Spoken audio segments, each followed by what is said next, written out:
Have you ever left the house in the morning feeling fantastic? Looking your best, only to catch a glimpse of yourself in a reflection at lunch and think, whoa, what happened? Well, you might have just experienced what TikTok is calling the office air theory. Today, we're going to get into what that's all about.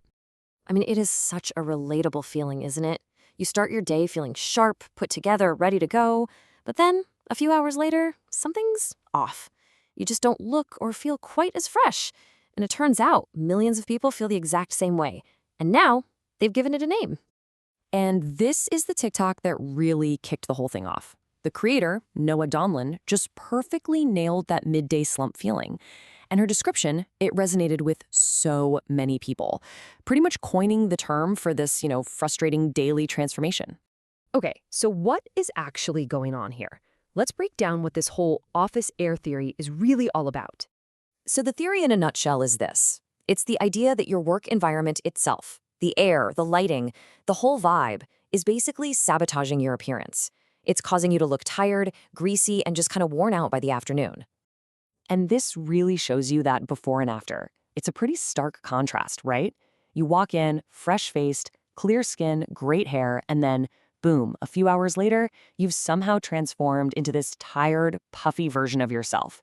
If this feels familiar, you are definitely not alone.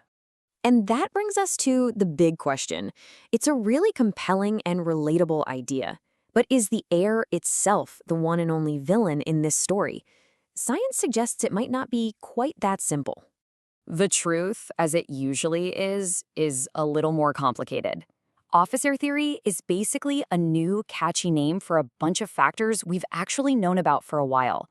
That rundown feeling isn't just one thing. It's this perfect storm of your environment and your body's own natural daily cycles. So let's dig into the real culprits. First up, let's talk about the office itself. Because yes, your surroundings play a huge role, just maybe not in some mysterious way.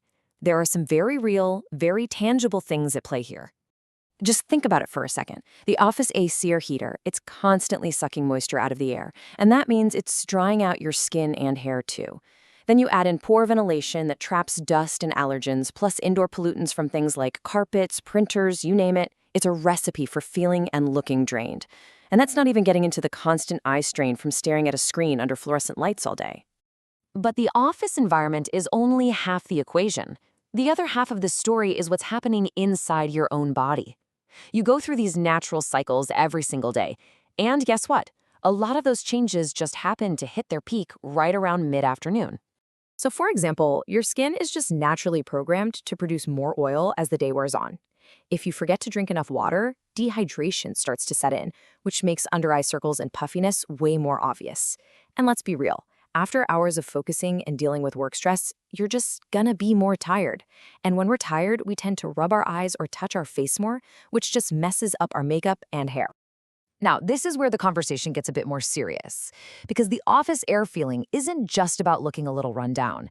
It's actually a signpost pointing to some underlying environmental issues that can have real long-term health effects. This is really the bigger picture.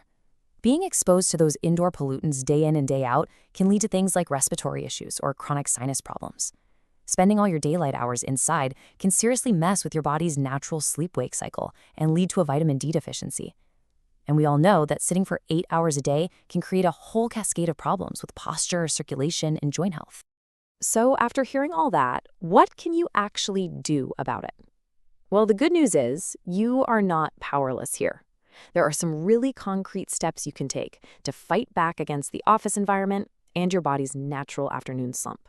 It's time to reclaim your workday. All right, here's your game plan. First, take control of your personal airspace.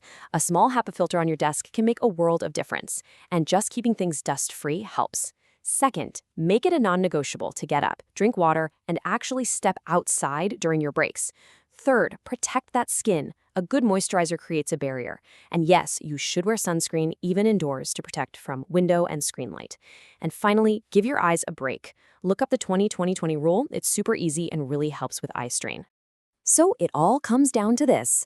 Office air theory might have started as a social media trend, but it's sparking a really important conversation we should all be having about our workspaces. So take a good look around your own office. Is your environment helping you thrive, or is it working against you? Maybe it's time to make a change.